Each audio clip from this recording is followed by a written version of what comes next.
bienvenue donc dans cette petite vidéo où on va parler de Sentai School. Alors oui, je sais, normalement on parle ici que de comics et tout ça. Alors non, justement, j'ai changé il y a quelques temps donc le nom de la chaîne en SN Parode, comics et BD, pour pouvoir parler un peu plus librement de temps en temps si j'ai envie de faire un écart et de ne pas parler que de comics. De plus, la définition américaine du nom de comics signifie bande dessinée, c'est-à-dire tout ce qui est narration séquentielle. Aux États-Unis, et c'est ça que j'adore, tout est réuni sous le même nom. Comics. L'un manga, c'est du comics. Astérix, c'est du comics. Ce qu'on appelle comics nous, oui, c'est forcément du comics. Le manhwa coréen, je sais pas, c'est du comics. La techné-série, c'est comme ça qu'on appelle les bandes dessinées en Scandinavie, c'est des comics. Point. Je suis vraiment partisan de ne pas faire de distinction entre ces différents courants, finalement, de la narration séquentielle. Donc du coup, c'est pour ça que j'aime beaucoup le mot comics. Donc Sentai School, à la base, c'est une série qui a commencé dans les pages du fanzine Dream On, si mes souvenirs sont bons, et qui est ensuite apparue, et ça j'en suis sûr, dans les pages du magazine Coyote. Et c'est par ce biais que je l'ai connu. Puisque un de mes amis amenait souvent ses Coyotes, donc à l'endroit où on étudiait, et je me souviens de très bonnes séances de lecture là-dessus, et c'est là que j'ai vraiment été... c'est là que j'ai découvert Sentai School, et je suis tombé très rapidement amoureux de cet univers. Donc, qu'est-ce que c'est que cet univers? Cet univers, eh bien donc, ça nous raconte les épopées de la Sentai School. La Sentai School, c'est une école de héros. Et du coup, il y a eu pas mal d'éditions au fil du temps. Comme par exemple celle-là, que j'ai pu récupérer chez Semic. Voilà, parce que j'ai essayé de récupérer 2-3 trucs, puisque après, mon ami peut pas ramener tout le temps ses coyotes, c'est les siens, il y reprend, hein. J'ai essayé de me refaire ma petite collection, et c'était assez chaud à trouver. Je peux vous dire, il me manquait 2 tomes au total dans ma collection. Et il pouvait pas y avoir de réédition ni de suite pour des problèmes de droit un peu compliqués, et de toute façon, les auteurs n'ont jamais vraiment communiqué là-dessus. Donc autant vous dire que quand on m'a annoncé qu'il y avait un Ulule pour rééditer les 5 tomes de la série, j'étais dessus, forcément. D'ailleurs, c'est pour ça que j'ai les 5, parce qu'actuellement, il n'y en a que 2 qui sont sortis. Donc je vous fais ce petit vlog, parce que pas pour me la péter, parce que j'ai plein de trucs qui est arrivé avec mon colis. Voilà, genre un artbook, tout ça, enfin voilà, je veux pas me la péter, c'est pas le but.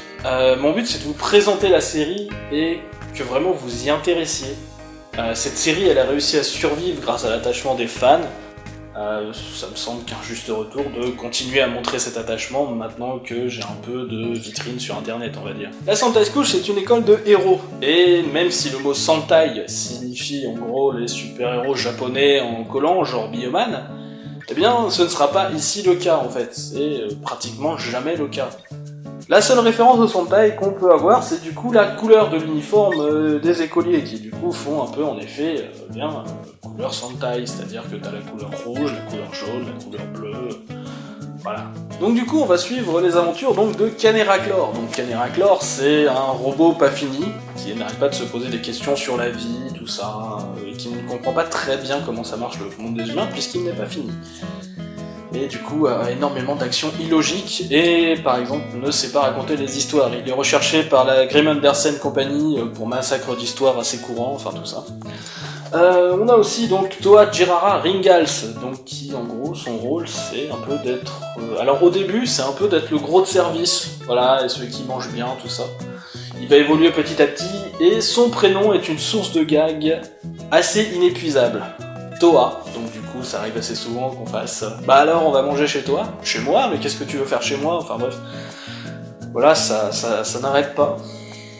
On a aussi donc Kenji Jasper. Kenji Jasper, c'est un peu celui qui est... oh, c'est tout est choupi, les licornes c'est trop bien. Voilà, c'est un personnage qui va moins évoluer que les autres, mais qui du coup a son rôle de petit choupinou. Même s'il a des petits moments de darkitude. Ça lui arrive, alors là, à ce moment-là, c'est un espèce d'émo totalement dépressif, tout est dégueulasse, tout est nul. Voilà. On a aussi Duke, alors Duke c'est le guitariste un peu cool. Voilà, toutes les filles le kiffent. Lui, il est pas super d'accord, voilà, il est cool, voilà, c'est un guitariste, quoi. Et donc on a mon petit préféré qui est Ongoing. Ongoing, c'est le ténébreux, celui qui veut être vraiment un vrai héros, qui fait tout pour, qui se prend pas pour de la merde, mais en même temps, il a quelques raisons de ne pas se prendre pour de la merde au vu de qui l'entoure. Il a toujours un peu tendance à se voir comme le meilleur. Et la plupart du temps, il a raison. À l'équipe vont aussi se joindre donc Chibi Goldo, donc c'est un espèce d'animal Goldorak, donc qui servira de mascotte mignonne. Mais ça va, elle sera pas trop envahissante. Donc Shinobi Jasper aussi, donc Bibi, la sœur de Keiji, qui est en gros la fille timide qui est amoureuse d'un des héros, ici Hongo, qui bien sûr ne s'en rend pas tout du compte, et qui est extrêmement timide du fait qu'elle ne peut pas parler, donc du coup elle va parler en petite ligne. Et on a aussi Viper, qui est la cousine de Duke, et qui a des acquaintances du côté des méchants. Oui, des méchants, parce qu'il y a aussi une école de méchants, la Villain School, forcément.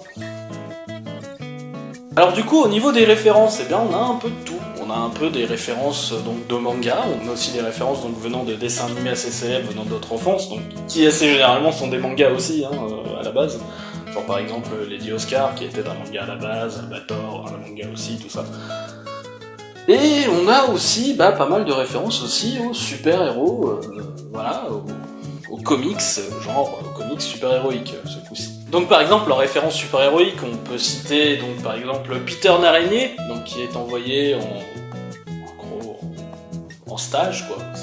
Il est en Erasmus, Peter Narigné, voilà, vient faire ses stages à la Sentai School. On a aussi donc tout un passage, le tome 3, donc qui se déroulera aux États-Unis.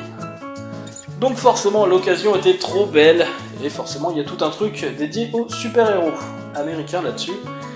Et il y a aussi l'ombre. L'ombre qui traîne dans l'école. Madban. Madban, qu'est-ce que c'est? Madban, c'est Batman, forcément. De toute façon, quand il apparaît, il vient des États-Unis en tant que quelqu'un qui, du coup, s'occupe aussi d'une académie pour héros, mais qui vient, du coup, s'inspirer des méthodes de la Sentai School. Et, en gros, il va rester là, il va squatter. Squatter à mort, il y reste à fond. C'est chez lui, maintenant. Il vit à côté de la chaudière dans la cave. Voilà, j'adore ce personnage, il se met partout en fait. Partout, dans tous les petits recoins des cases, on peut chercher, on peut trouver un Madban. Voilà, Voilà, et donc Madban a une diction aussi assez particulière. Par exemple, pour vous dire bonjour, il vous dira « Je te ravi rencontrer vous ». Yoda peut aller se rhabiller. Très franchement, c'est assez marrant de voir un Madban un peu partout. Voilà, et puis bon, forcément, on aura aussi pas mal de références à la littérature populaire, par exemple.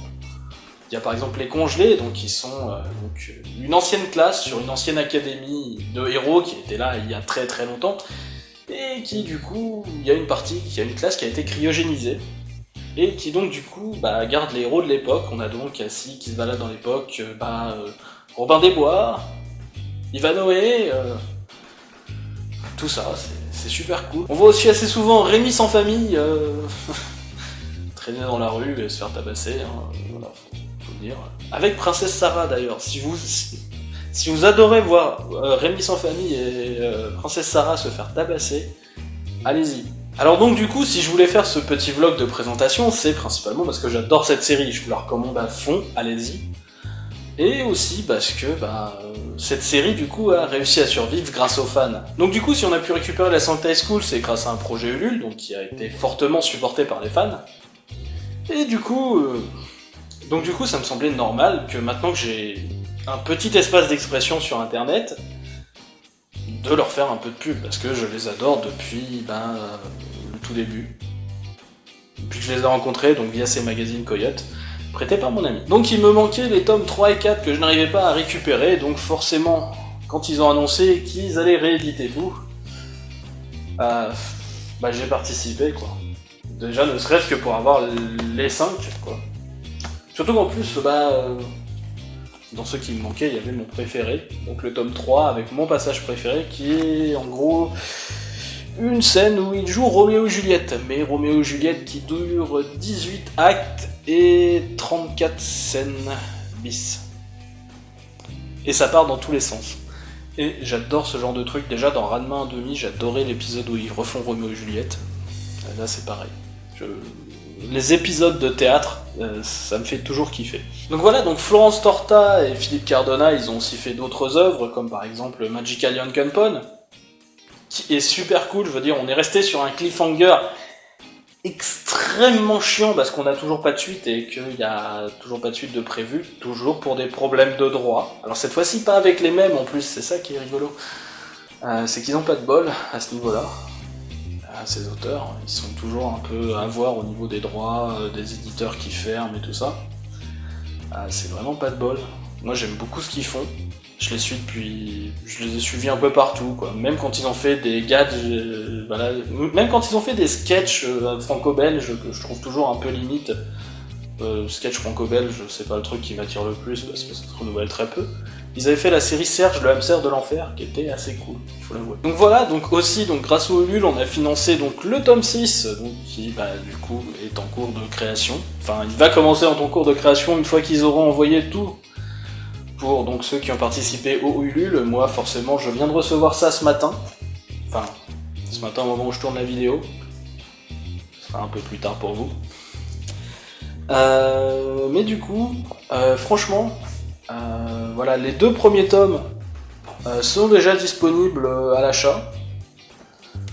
Très franchement, si vous les voyez, n'hésitez pas, c'est une très bonne série, c'est un très bon investissement, et ça vous fera rire extrêmement longtemps. Moi, ça fait déjà plus de 10 ans que je les connais, et comme vous voyez, dès qu'on m'a annoncé la possibilité de les avoir, j'ai sauté dessus. Donc, voilà. N'hésitez pas, Sentai School, c'est hyper bon. J'espère que ça vous aura plu, j'espère vous avoir donné envie de les lire aussi, et je vous dis à la prochaine. Au revoir.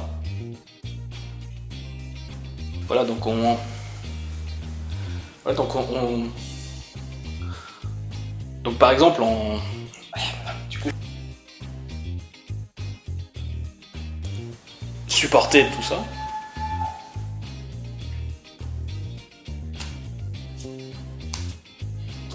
J'aime bien l'endroit où je vis en fait. Ça se voit, non ?